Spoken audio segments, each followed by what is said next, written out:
श्री राम बन गया अपना काम। आज मैं प्यारे बच्चों, राधे राधे, जय श्री कृष्णा। आज मैं आपको पंजाब की फुलकारी के बारे में बता रही हूँ। पिछले वीडियो में मैंने आपके भारत के परंपरागत कढ़ाई, जिसमें आपको मैंने बंगाल का कांथा बता दिया है, उत्तर प्रदेश की चिकनकारी बताई हुई है। आज मैं आपको पंजाब की फुलकारी के बारे में बताऊंगी। पंजाब की कढ़ाई बहुत फेमस है, बहुत ज़्यादा फेमस है। वहाँ की जो महिलाएं हैं बहुत ही एक्टिव हैं, बहुत मेहनती हैं और वो तब से कढ़ाई करती हैं। वहाँ की सुंदर सुंदर कढ़ाई, पंजाब की कढ़ाई को हम कहते हैं फुलकारी।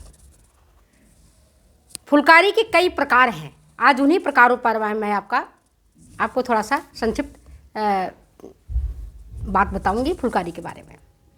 फुलकारी के, जिसको हम फारसी में गुल, और गुल को ही हम कहते हैं फूल। फुलकारी दो शब्द से बना है, फूल और कारी।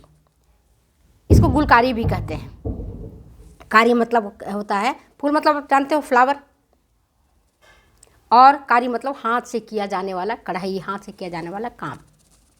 अब इसके विभिन्न प्रकार हैं। उन विभिन्न प्रकार के बारे में आपको बताऊंगी मैं। उसमें एक होता है चोप। चोप जो है वो लाल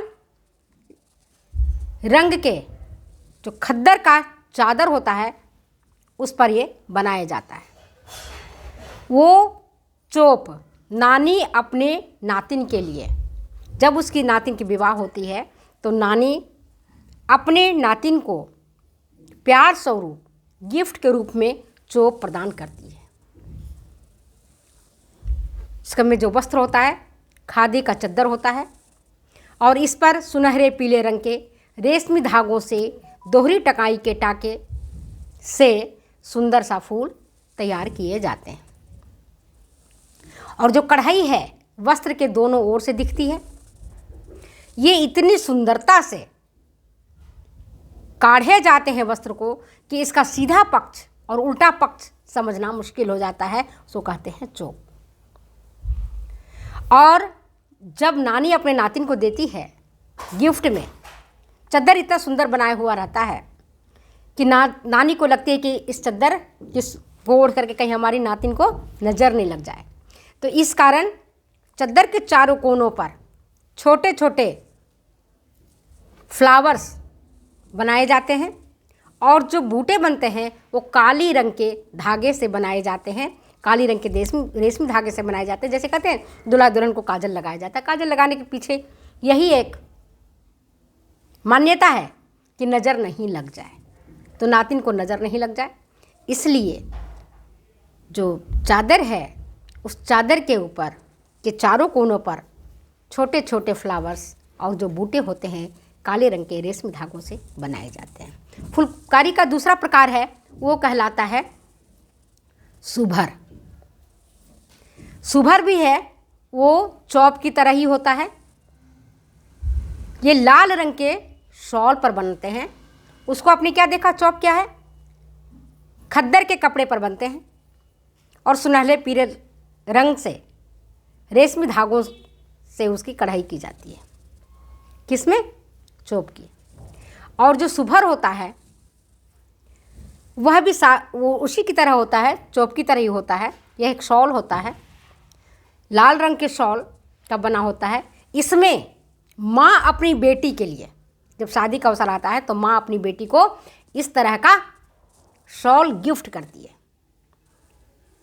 माँ अपनी बेटी को लाल रंग के शॉल गिफ्ट करती है, और इसे जब शादी के समय फेरे होते हैं, फेरा तो आप सब जानते हो ना, कि जब तक 7 फेरे नहीं हो जाए तब तक शादी का जो पूरा रस्म होता है तब तक पूरे नहीं होते हैं। आप लोग जानते हो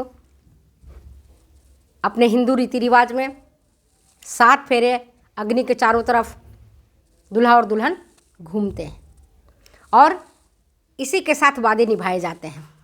कई सारे वादे हैं, इस पर हम चर्चा नहीं करेंगे। हम तो चर्चा कर रहे हैं पंजाब की फुलकारी पर। तो माँ अपनी बेटी को शादी के फेरे के समय ये लाल रंग के शॉल को ओढ़ाती है।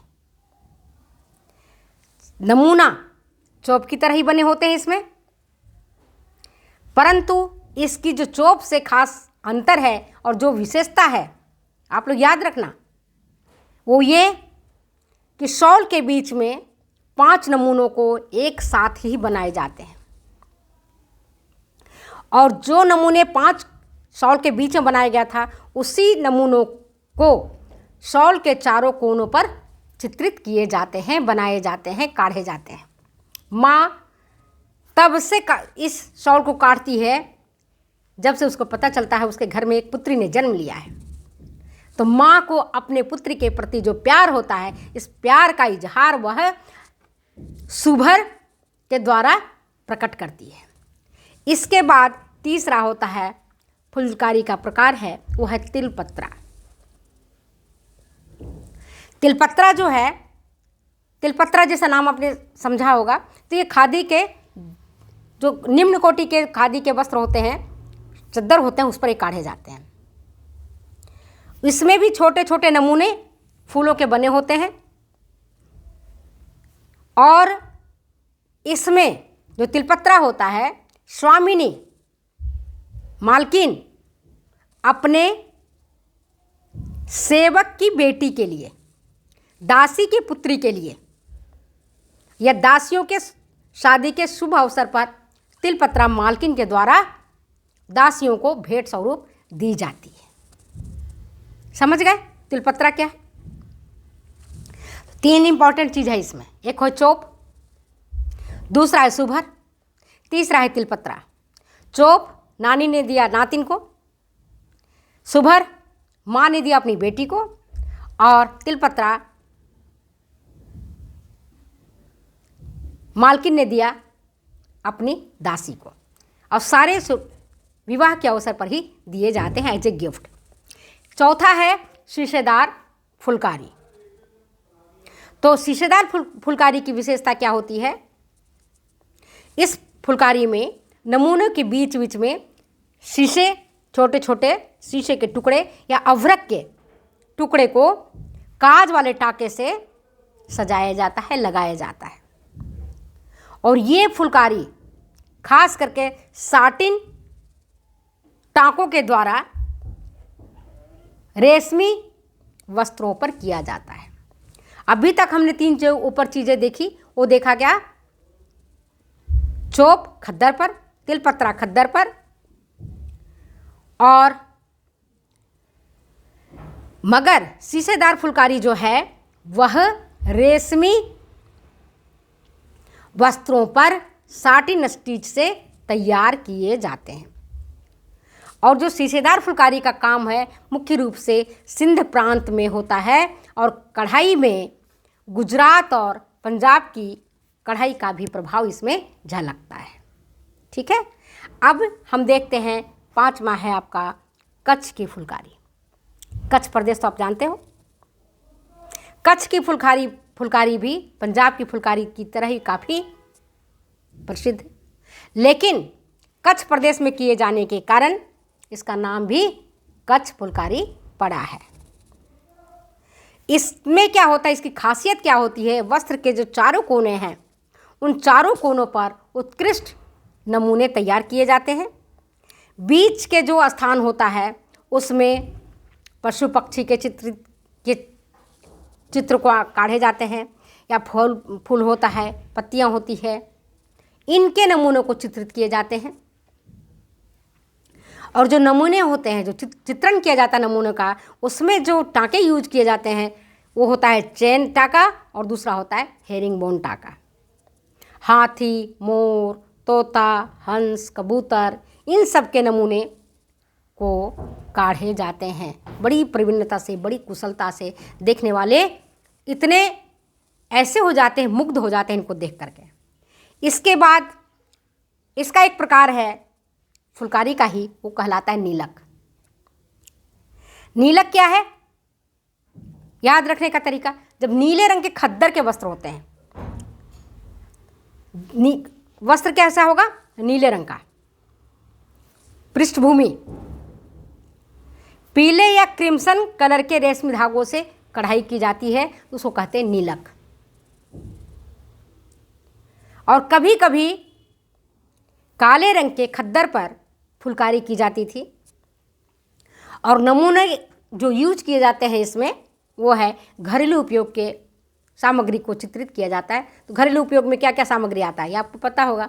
कंघी, पंखा, छाता और इसके अलावा फूल पत्तियों के चित्रों को भी चित्रण किया जाता है। तो नीलक मैंने जो आपको बताया फुलकारी पंजाब की जो बहुत फेमस है,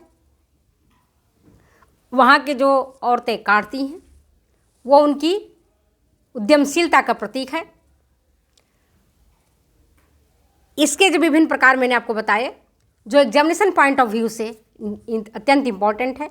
तो नीलक आप देखोगे ना, नीलक या तो नीले रंग के वस्त्र होता है और कभी कभी काले रंग के वस्त्र पर भी सुनहरे पीले रंग का या क्रिम्सन रंग के रेशमी धागों से इसकी कढ़ाई की जाती है। खद्दर के वस्त्र पर रेशमी धागों से कढ़ाई की जाती है। तो आज मैंने आपको पंजाब की फुलकारी के बारे में विस्तार से बताया है। आप इनको ध्यान से पढ़ना। वीडियो अच्छी लगती है तो शेयर करना, सब्सक्राइब करना, कमेंट करना और दूसरे बच्चों की भी मदद करना, जिससे कि परमात्मा हमें भी मदद करे। चलो इन्हीं के साथ मैं अपनी वीडियो को विराम देती हूँ। फिर मिलते हैं अगले वीडियो में।